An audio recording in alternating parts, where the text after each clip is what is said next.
So we used to be Delz Dentistry when I first started my practice, and that was who we were. And then I invested in this CAD/CAM technology. This technology that's been out for about 20 years, but within the last 2 to 3 years, it's really gotten to be a marvelous technology. And we do this so frequently, we decided to change our name to Single Visit Dentistry.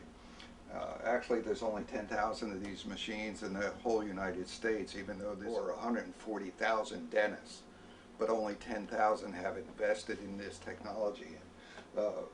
If you've had a crown done before, what happened was we used to cut down underneath the gum, we'd cut the tooth down underneath the gum, then we'd take an impression of it, we'd send it to the laboratory, and then it would come back 2 weeks later, and then if it didn't fit, we'd have to change the shade or do something with it. And this technology cuts out that whole 2 week time that we used to have to wait, and you used to have to sit with a temporary, and if you ever watched the Letterman video, the temporary comes off. Ours didn't, but you know, that will happen. This technology means I can prepare the tooth, and we actually take a picture of the tooth with this Blu-ray camera. If you're familiar with the discs players that are available today, Blu-ray is better technology. It packs more data so that we get a good picture of what we're doing. In other words, these things are more accurate than any technology I've used in the last 30 years. We take a picture of the tooth, and we take a number of different pictures. If you see up here, these are the pictures we take of the tooth and the teeth beside it. Then we go down to the opposing arch and we take pictures of those teeth. Then we have you put your jaws together and we take a picture of them together. And this is the bite we took.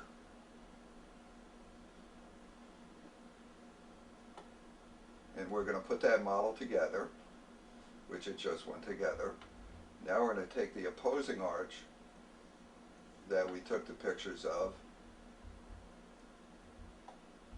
and we're going to put that together. This happens in the laboratory. We're actually up to a week in the laboratory, and we can separate them and see exactly where your teeth are going to come in contact. So when the machine mills this crown, it'll have the exact fit that it's supposed to have. Now we call it green arrowing. I'm going to green arrow and go forward. Okay. So what we do now that we have the model, we go ahead and we section the model like the laboratory would, only we're doing it on a computer.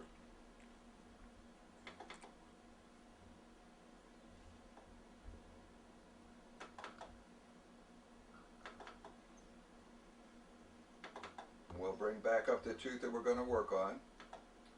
And we're going to go forward now. And this is the opposing tooth that we took. And you can actually see where the opposing tooth is to the prepared tooth here.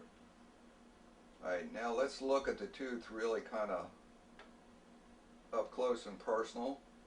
We can see the tooth that we prepared. And there's a couple of things we can do with this. We can actually go inside the tooth.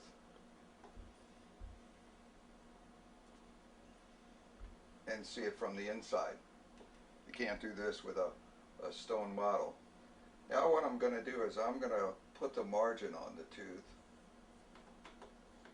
Now I'm doing this a little bit quickly for the video. I'd be kind of a little bit more precise if I was doing it in real life.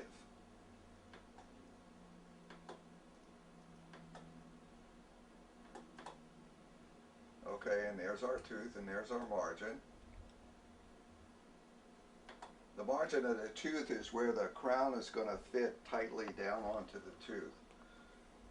We align it. Everything has to line up so that when you're looking down on it, you see every surface. This surface, that surface. And now I'm going to make your crown, or I'm not going to make your crown. The computer's going to make your crown. I usually do this while the computer's making your crown. We're up to about a week and a half in the laboratory, and you still have your temporary on, unless it fell off once or twice.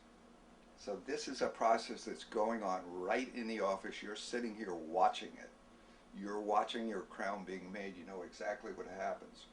And actually this process cuts out about 63 places that an error can occur when a crown is being made. Alright, this is a mock-up of this. The red area you see is where it would touch your tooth.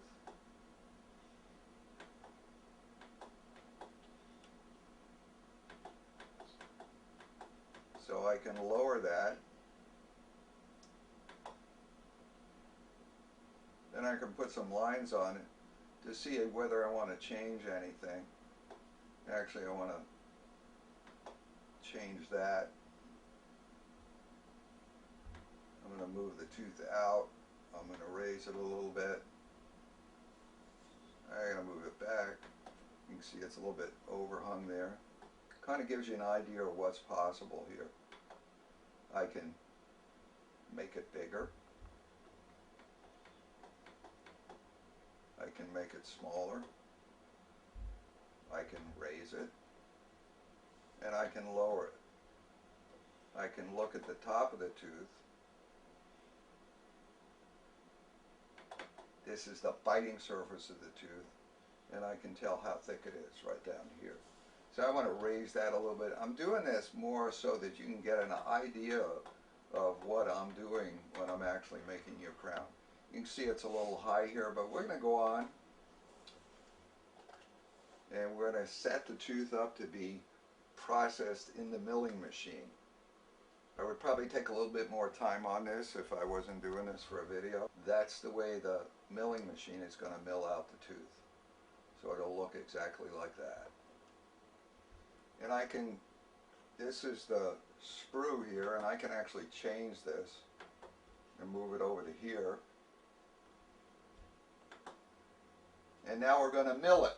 It's all ready to be milled. It's probably taken us 10 or 15 minutes to do this.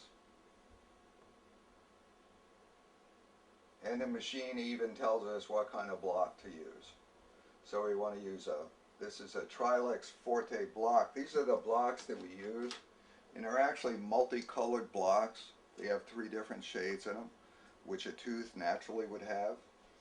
And we can select by size and also by color. Here's a really large one.